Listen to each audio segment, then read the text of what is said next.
Olá, boa tarde. Boa tarde. Estou sem som aqui. Boa tarde, boa tarde.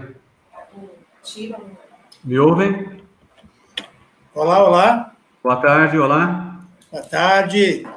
Tudo Me ouve bem? agora? Me ouve agora? Ouço bem, tudo certo, tranquilo, conexão ótima. Beleza? Como eu estou compartilhando a tela, eu não tenho imagens, hein?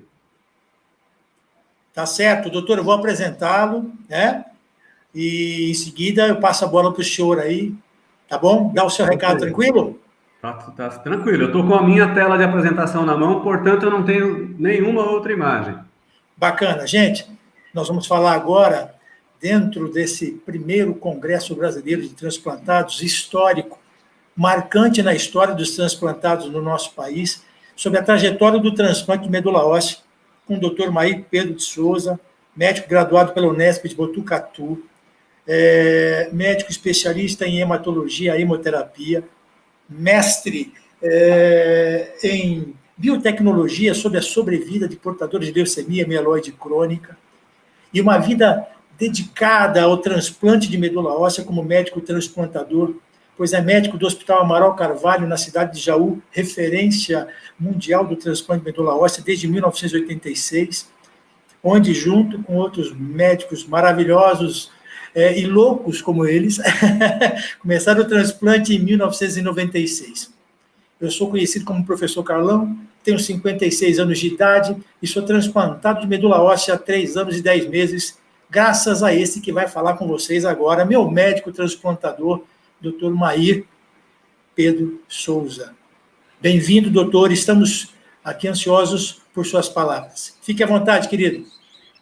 Muito boa tarde, um abraço, professor Carlão. Eu queria inicialmente agradecer à comissão organizadora e parabenizá-los. Num país que tem o maior programa de transplantes do mundo, carecia de ter uma entidade como essa. E começar com o entusiasmo e com o afinco que o Dr. Ederson tem conduzido essa diretoria, só poderá levar essa instituição a um futuro bastante promissor. Eu espero que esse congresso seja o primeiro de uma longa fila de congressos, porque certamente terei orgulho de ter participado desse primeiro evento. Eu não posso deixar de falar, no início da minha apresentação, que o transplante de medula, no contexto dos transplantes como um todo, ele acaba sendo um primo meio esquisito, aquele estranho que usa um tênis esquisito, uma roupa diferente e tal. A gente é um pouquinho diferente mesmo, e eu vou começar fazendo uma apresentação mostrando um pouco das diferenças do transplante de medula óssea e do transplante de órgãos sólidos. Eu fiz uma comparação aqui que talvez eu fizesse para contar para minha mãe como é que é isso. Os transplantes de órgãos sólidos, na verdade, você transplanta, vocês sabem melhor que eu, um órgão sadio para substituir um órgão doente. Mas o indivíduo tem o seu sistema imune preservado, às vezes até exageradamente ativo. E a gente vive uma necessidade de imunossupressão prolongada, muitas vezes por toda a vida. O doador pode ser um doador vivo, um doador cadáver, e a gente tem o fantasma da rejeição como um problema a ser enfrentado. No transplante de medula óssea, na verdade, a medula óssea já está doente ou está insuficiente. Eu preciso destruir completamente a medula óssea com químio, radioterapia ou com ambos os procedimentos para que eu possa destruir o sistema imune. Então, na verdade, além de enxertar a medula óssea, eu vou dar a esse paciente um novo sistema imune. E o novo sistema imune é derivado da medula do doador. Portanto, a nossa preocupação não é com a rejeição, até existe, mas a preocupação é com uma doença que é exatamente o contrário da rejeição.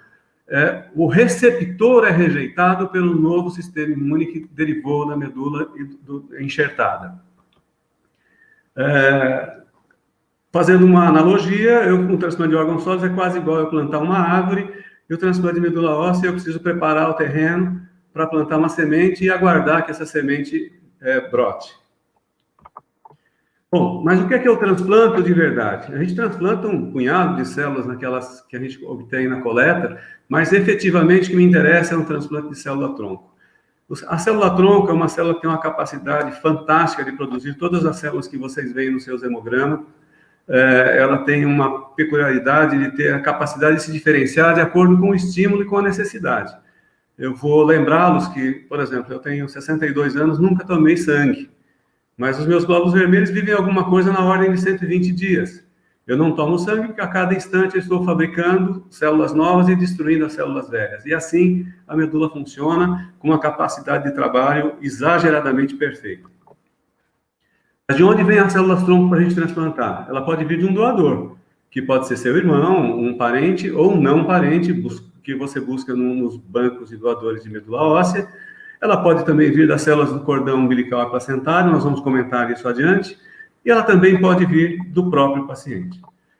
Mas eu queria fazer alguns comentários para vocês entenderem um pouco do que eu vou dizer lá na frente, a respeito da análise genética que é preciso ser feita antes da gente selecionar o doador e entender exatamente o que é que nós vamos fazer. Claro que nós temos a origem de um pai e de uma mãe, e a gente precisa entender o nosso pai e a nossa mãe como um indivíduo composto de duas metades. Nós herdamos metade dos genes do nosso pai e metade dos genes da nossa mãe. Isso parece óbvio, mas isso é bastante importante quando a gente olha as possibilidades de combinação que isso geraria. Eu poderia ter irmãos muito diferentes, e nessa família que eu estou exemplificando aqui, nessa grande família que eu estou exemplificando, eu tenho várias possibilidades de combinação. Então, essas células podem vir de um irmão, e a gente precisa analisar qual é esse irmão. Mas antes de pensar na possibilidade de usar a célula de um irmão, eu tenho que pensar se a medula do próprio paciente poderá ser útil. Porque em alguns cenários não faz sentido eu correr o risco de ter a doença do enxerto hospedeiro, é mais razoável utilizar a medula do próprio paciente. Bom, este paciente que eu vou selecionar para vocês agora, desculpe, perdão. Dentro do cenário de escolha dos meus pacientes, eu vou ter que verificar. Houve um problema, eu perdi um slide aqui, gente, me desculpe. Eu teria, entre os meus irmãos, alguns irmãos totalmente compatíveis, como é o primeiro, como é o quarto, como é o sétimo. Alguns irmãos que são haploidênticos a mim, ou seja, eu tenho metade do genoma compartilhado com o meu receptor, com o meu doador. Eu tenho irmãos que são completamente distintos e a escolha vai ser feita com testes de HLA, como vocês sabem. Eu preciso entender, entre os meus irmãos, quando eu tenho mais que um, quem é igual, quem é haploidêntico e quem é diferente. Na hora de escolher, claro que eu preciso pensar em escolher prioritariamente os irmãos compatíveis. Nesse cenário que eu estou demonstrando para vocês, eu tenho um paciente aqui que está em amarelinho e azul, eu tenho um outro paciente que está em azul e amarelo, e o contrário disso, ambos masculinos, e duas irmãs também compatíveis. Quem é que eu escolho? As mulheres precisam me perdoar, mas infelizmente a mulher como doadora é um pouco inferior ao homem como doador. Acho que é uma das poucas situações que a mulher biologicamente é inferior. A mulher doadora acaba tendo uma dificuldade em se entender com aqueles genes que estão escondidinhos no cromossoma Y do homem. Lembrando, então, que as mulheres são XX, nós somos XY. Então, a mulher doando para homem acaba sendo um doador inferior a um homem doando para homem. Claro que tem outras coisas que entram nesse jogo. E a mulher que não tem nenhum filho é melhor que aquela que tem um filho, que é melhor que a que tem 2, 3 ou 4. Então, na ordem de grandeza, a gente escolhe primeiro um doador masculino, depois a mulher que não tem filhos e, enfim, a mulher que tiver menos filhos. Entre dois doadores do sexo masculino, eu tenho que levar em consideração o peso, a idade, se ele tem alguma doença ou não. Enfim, a gente vai ter critérios para selecionar e escolher os doadores. É claro, é óbvio que só escolhe quem tem mais que um. Tá? A gente precisa lembrar que as famílias brasileiras acabam tendo possibilidade de ter doadores pelo número de 2, 3, 4 filhos, mas a gente tem que viver a situação real de, por exemplo, a China, que durante muitos anos teve a proibição de ter mais que um filho. Bom, e como é que a gente vai buscar células-tronco? A gente vai buscar células-tronco na medula óssea por aspiração direta, perdoem a agressividade do vídeo, mas é exatamente isso, perdão. É exatamente isso que a gente faz. A gente funciona os ossos da bacia e nessas punções a gente coleta alguma coisa em torno de 3 a 5 ml a cada punção e a gente precisa coletar 10 ml por quilo de peso do receptor. Então, vocês imaginam que uma pessoa de 80 quilos vai precisar de, no mínimo, 800 ml da medula óssea. Você pode doar também as células através de um processo um pouco mais simples. Você vai receber um medicamento, esse medicamento vai fazer as suas células-tronco saírem de dentro da medula e irem para a circulação, e você vai poder coletá-las numa máquina, como a máquina que faz a coleta de plaquetas. Quem já doou plaquetas, já viu uma doação de plaquetas, sabe que esse é o cenário da doação da plaqueta, e é assim mesmo que a gente pode obter células-tronco. E também há uma outra forma de obter células-tronco, que é utilizando o sangue do cordão umbilical e placentário. Mas eu vou contar, então, um pouco da história, como é que nós chegamos até onde nós estamos. As primeiras referências que tem na literatura a respeito disso dão conta de alguma coisa de centenas de anos antes de Cristo, quando um guerreiro foi colocado dentro de uma tina, muito ferido, para que a sua carne, suas feridas se banhassem da medula óssea. Logicamente, completamente empírico, e essa foi a primeira tentativa descrita na literatura de um tratamento com célula-tronco. Foi um fiasco, esse indivíduo viveu menos de 3 dias. Mas tudo que a gente faz hoje passa obrigatoriamente por lembrarmos da importância que foi a descoberta pela Madame Curie da radioterapia, do rádio, um elemento radioativo. Isso abriu para a ciência uma perspectiva gigantesca, deu a ela 2 prêmios Nobel, a família dela tem 5, tá? Dizem que o Brasil não tem nenhum, eu vou mostrar para vocês que a gente tem sim um prêmio Nobel, e o entusiasmo com aquela descoberta veio seguido de muitos problemas. As mortes passaram a acontecer, muitos acidentes, porque não se sabia com o que estava lidando, e existe uma tragédia que é contada, inclusive, no teatro e no cinema. No cinema, não sei se já está, mas que são as chamadas Radium Girls. Foram mulheres que, viúvas ou então longe dos maridos, depois da guerra, estavam trabalhando na indústria de relógios. Elas pintavam o ponteiro do relógio com material radioativo, advindo da descoberta da Madame Curie, e por uma questão de trabalhar com um ponteiro muito fino e de delicadeza, elas tinham o hábito de afilar o ponteiro do relógio nos lábios, e com isso elas acabaram adoecendo gravemente. Isso gerou um barulho gigantesco, os donos das fábricas jurando que as mulheres eram doentes por falta de higiene, mas muitas mulheres no mesmo local achar que todas tinham falta de higiene, quando se comprovou que, na verdade, elas estavam recebendo radiação no seu gengiva, no seu lábio, na mandíbula, nos dentes, e foi uma tragédia que acometeu muitas mulheres. Mas nós temos que lembrar também que a mesma ciência que estudou a radiação evoluiu para estudar uma outra possibilidade, e Albert Einstein avisou o presidente dos Estados Unidos que era preciso olhar para as pesquisas que Franco e Fermi estavam fazendo, porque era capaz que com isso eles conseguissem uma bomba atômica. E avisou o presidente, não porque ele era fã da bomba atômica, mas porque ele achava que os inimigos teriam a bomba mais rapidamente se não se tomasse cuidado. Com isso, o presidente Roosevelt nos Estados Unidos construiu um sistema que arrecadou dinheiro de outros países e construiu o projeto Manhattan. E lá eles desenvolveram a bomba atômica e a humanidade nunca mais foi a mesma depois da famosa Rosa de Hiroshima. Os estragos foram gigantescos, as mortes foram assustadoramente rápidas, e até hoje os sobreviventes são acompanhados. Nós temos, inclusive, no Brasil, velhinhos, bem velhinhos, que estavam nos arredores das cidades que foram bombardeadas, e eles são acompanhados minimamente com um hemograma anual, porque os estragos perduram por décadas. Então, isso foi um susto. A humanidade precisou pensar o que fazer quando exposta à radiação. Na verdade, surgiram problemas e muitos cientistas passaram a trabalhar com ratos e com outros cobaias, mas o grande modelo para se trabalhar com experimentos envolvendo radiação eram os cães, e a gente precisa agradecer muito as milhares de cães que foram sacrificados em pesquisas para que pudesse chegar onde nós chegamos. Mas também algumas outras áreas do conhecimento contribuíram muito, e aqui nós temos o primeiro prêmio Nobel brasileiro. Ele viveu até os 6 meses de idade no Brasil, ganhou o prêmio Nobel, portanto, ele nasceu no Brasil. Se a gente quiser ser bem chato, a gente tem sim um prêmio Nobel. Esse cientista foi o primeiro a levantar uma questão que vocês vivem no dia a dia, que é a questão da gente rejeitar aquilo que não é nosso. Eu aceito o que é meu e eu não rejeito o que é meu. Se puserem uma pele diferente no lugar da minha pele e não houver compatibilidade, eu vou rejeitar porque ela é não própria. Esse indivíduo também levantou uma questão extremamente polêmica para a época, ele foi bombardeado, que ele dizia, o feto humano é um indivíduo, um enxerto a ser tolerado.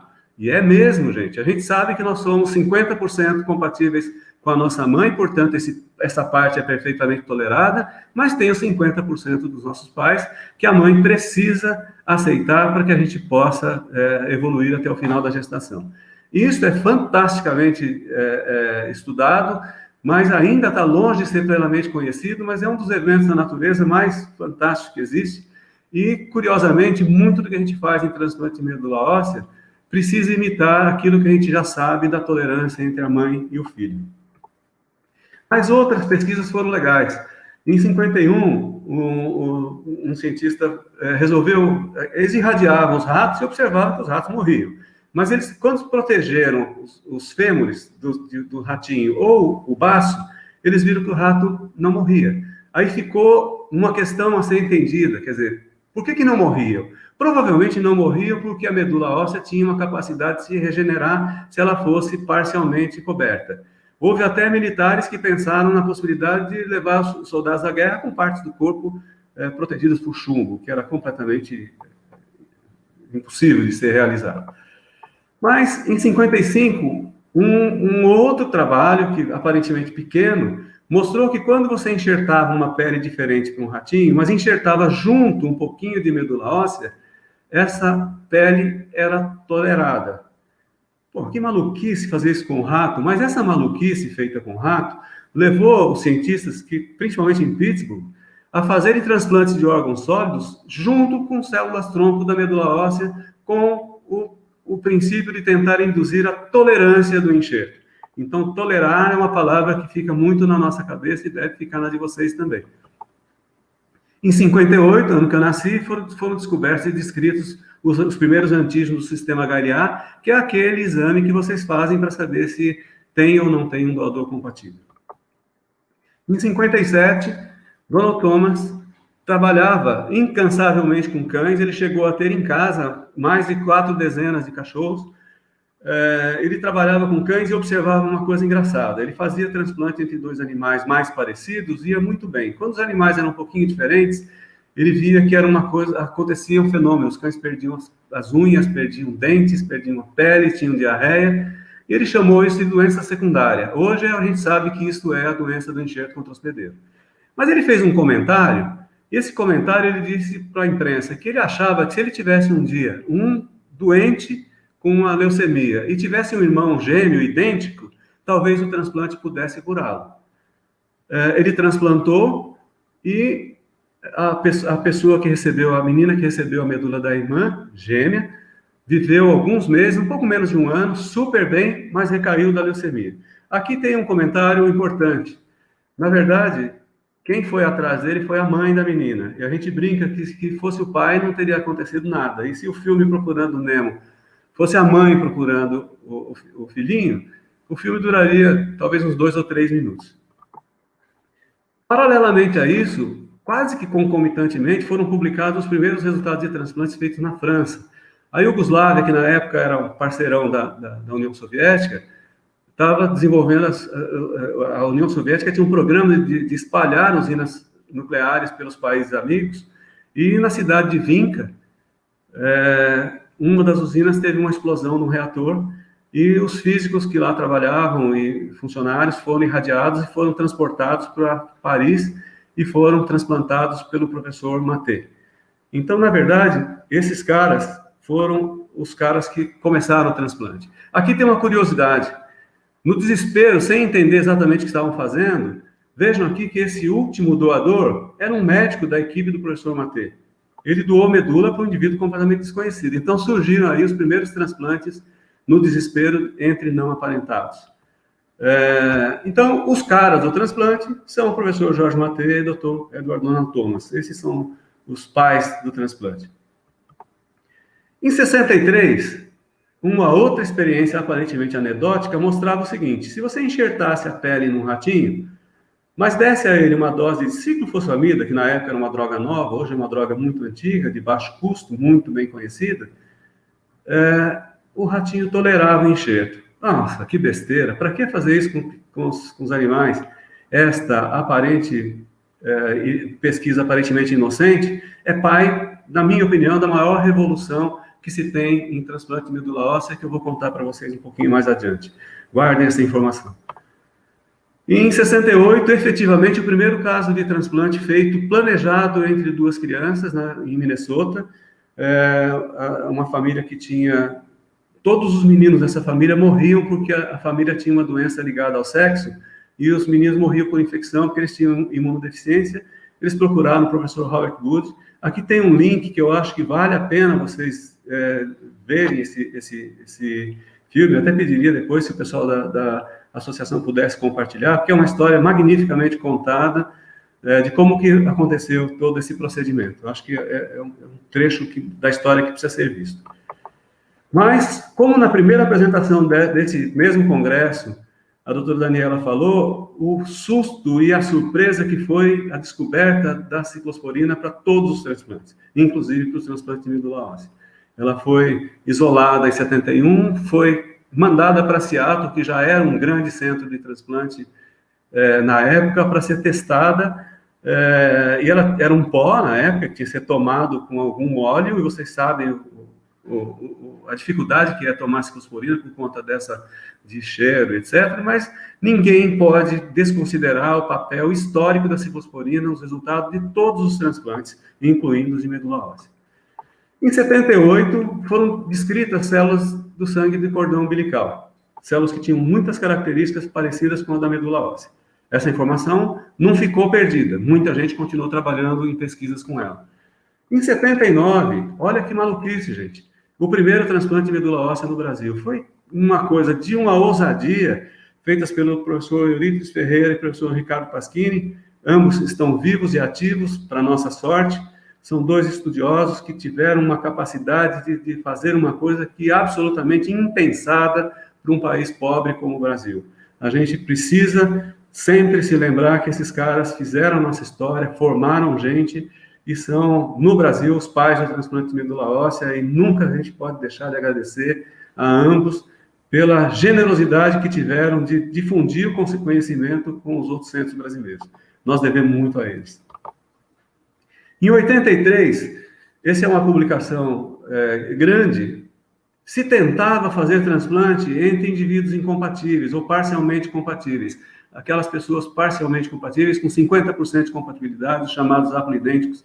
Eram transplantes terrivelmente caros, feitos por metodologias muito pouco absorvidas pela maioria dos centros, com resultados muito difíceis, mas era preciso tentar fazer alguma coisa por quem não tinha um doador. Lembre-se da China. A China tinha um filho por família. Em 86, explode a usina nuclear de Chernobyl, e na usina nuclear de Chernobyl teve a assistência do professor Robert Peter Gale, que é outro americano genial, que foi escondido do governo americano, fazer transplantes em Chernobyl, e lá conseguiu salvar muitas pessoas. E eu trouxe essa informação para cá, porque em 87 a estupidez humana levou a um acidente nuclear no Brasil.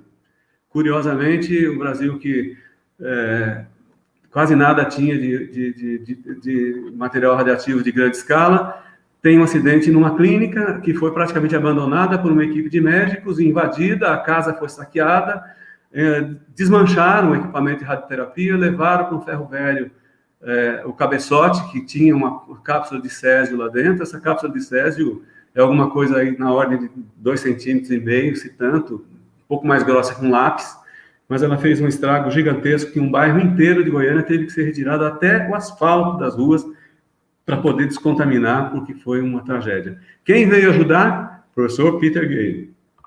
O professor Peter Gale trouxe na bagagem o que a gente conhece hoje como granuloquina, um fator de crescimento. Na verdade, era nem era exatamente o granuloquina, era um concorrente dele na época, que era uma droga que fazia com que os nossos glóbulos brancos se recuperassem depois da agressão da medula óssea. Então, essa foi uma das primeiras publicações de uso em humanos, e justificada pela tragédia do acidente em que se utilizou o fator de crescimento. E com o fator de crescimento, a gente pode ter mais segurança na quimioterapia. E mais do que isso, a gente aprendeu que o indivíduo sadio, ou mesmo doente, que tome fator de crescimento, faz com que as células-tronco da medula óssea venham para a circulação. E elas podem ser coletadas na máquina, como eu mostrei para vocês. Aí foi o grande impulso para as altas doses de quimioterapia com resgate de células-tronco, que são os chamados transplantes autólogos. Eu dou para mim.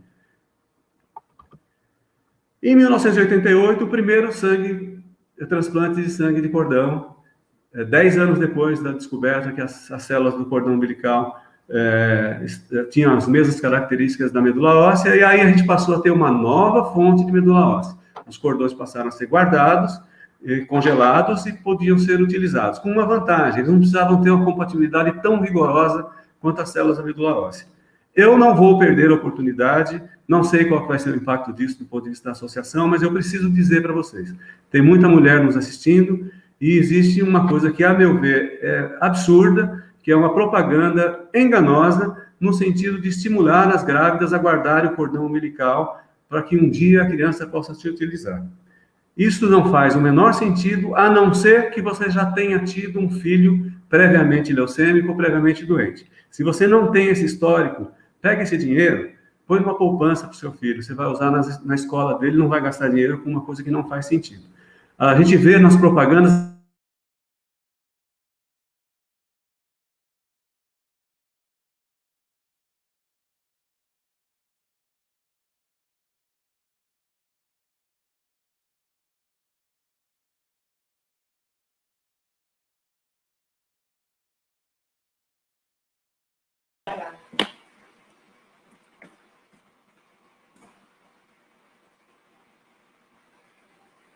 Olá, eu acho que tivemos um probleminha com o áudio e o sinal do Dr. Mair. Acho que já volta a conexão. E a gente vai aqui, nós temos, graças a Deus, muitas perguntas do país todo, isso é muito bacana. E isso é interessante. Estamos ouvindo a história do transplante de medula óssea contada por um profissional da medicina que até agosto desse ano está envolvido diretamente com 3.530 transplantes de medula óssea no Hospital Amaral Carvalho, na cidade de Jaú, interior de São Paulo, com pacientes de todo o país, o que é realmente bastante relevante.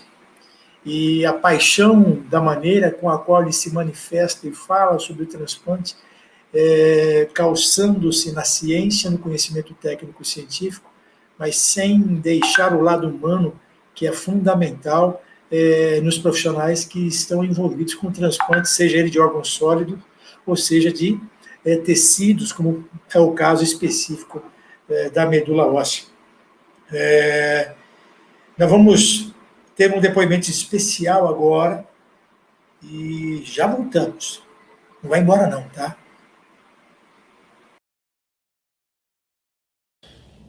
Hoje temos mais de 40 mil pessoas na fila de transplante à espera de um órgão. Dessas, mais de 1.100 são crianças. Estão na fila esperando por um coração, um rim, um pulmão.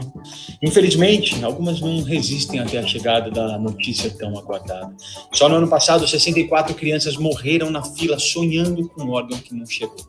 A pandemia do Covid-19 piorou ainda mais essa situação e fez com que diminuísse o número de doações e o número de transplantes no Brasil. A fila e as mortes na fila aumentaram. Setembro é o mês da conscientização sobre a doação de órgãos e tecidos. É o Setembro Verde. Seja um doador. Converse com a sua família sobre isso. Apenas a família pode autorizar a doação. Lembre-se que uma doação pode salvar até 8 vidas.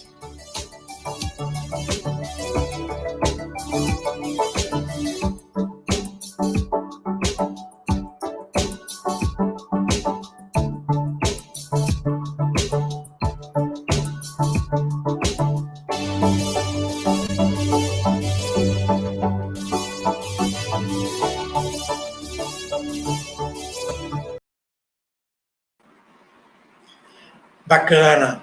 É importante, nesse momento histórico, eu estou emocionado na realização desse congresso que, como eu disse antes, um pouco do depoimento do querido Marcos Mion, além da ciência, o coração. Eu tenho 56 anos, sou transplantado há 3 anos e 10 meses pelo Dr. Mair Pedro Souza. E o transplante me possibilitou algumas particularidades que eu vou carregar durante toda a minha vida e vai ficar marcado na minha história.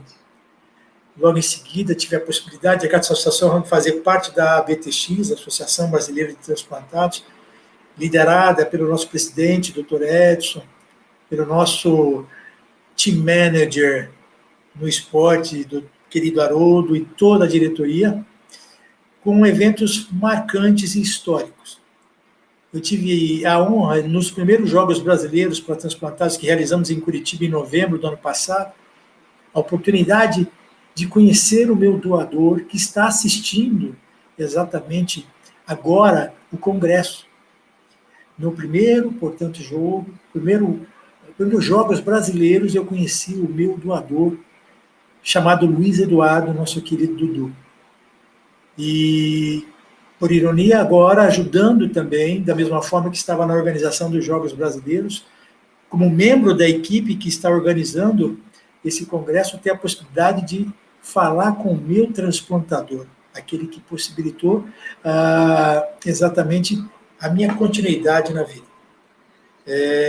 Isso passa no coração e na vida e na mente de todos os transplantados que estão assistindo e das famílias que estão assistindo a esse congresso. Isso é fantástico. Eu comecei aqui a transmissão usando a camiseta da ABTX, agora estou usando a camiseta do Hospital Amaral Carvalho, ao qual eu tenho profunda admiração e respeito por todos os profissionais. Meu tratamento, como a maioria esmagadora, 100%, é 100% SUS. E observar a importância do SUS ontem, relatada pelo ministro Mandetta, nos emocionou também, mostra exatamente, até mesmo ao mais cético, a importância da saúde pública e até mesmo a importância do Estado para a saúde e a manutenção de vida de todo cidadão, de toda cidadã brasileira. Então é fantástico, é maravilhoso poder participar desse grande evento. E antes de partirmos aí para as perguntas, assim que o doutor Mair conseguir reestabelecer a sua conexão, eu quero me atrever a ser um pouco do protocolo. Durante os 32 dias de isolamento que estive ao lado da Tatiana, minha namorada, minha guerreira, nós passamos com radioterapia, quimioterapia, como foi muito bem detalhado pelo Dr. Mair. Primeiro tem que destruir a medula antiga para se colocar uma medula nova. É um momento bastante tenso, que a gente fica bastante suscetível, porque vamos perder toda a nossa medula, nosso sangue e nosso sistema de defesa. É difícil, é duro, mas eu sabia que a gente ia conseguir. E 17 dias depois do meu transplante, a medula pegou.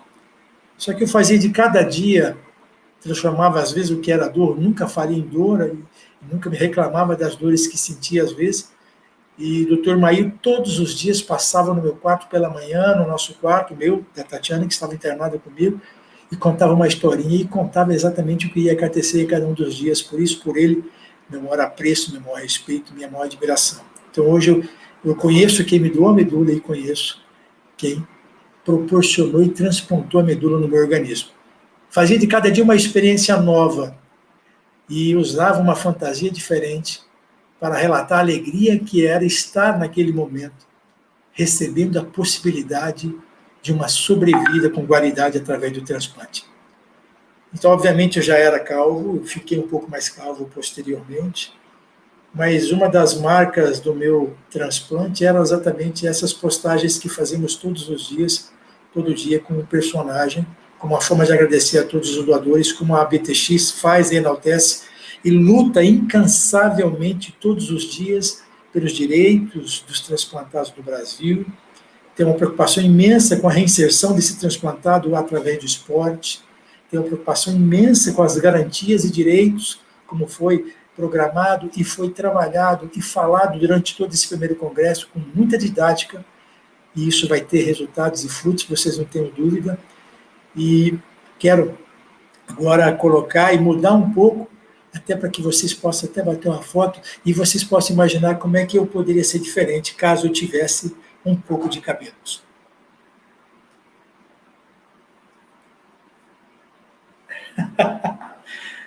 Todos os dias eu me fantasiava de uma personagem diferente. E esse eu fiz o Coalhada, um personagem do Chico Anísio, porque eu estava usando o bigode que ainda não tinha caído em função da quimio e da radioterapia.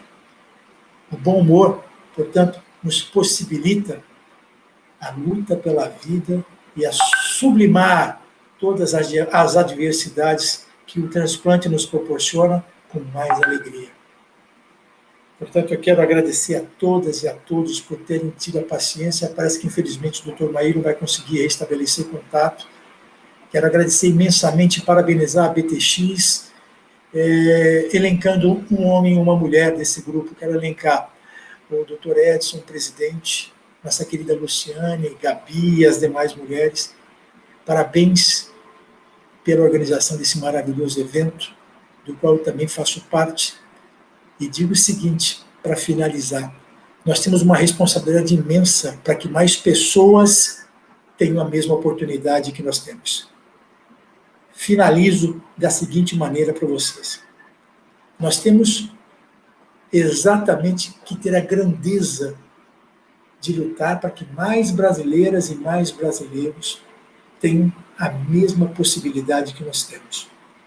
Lutar incansavelmente na sua cidade, no seu estado, contando com o apoio da ABTX a todo e qualquer momento, buscando aumentar o número de doadores de órgãos sólidos e de tecidos.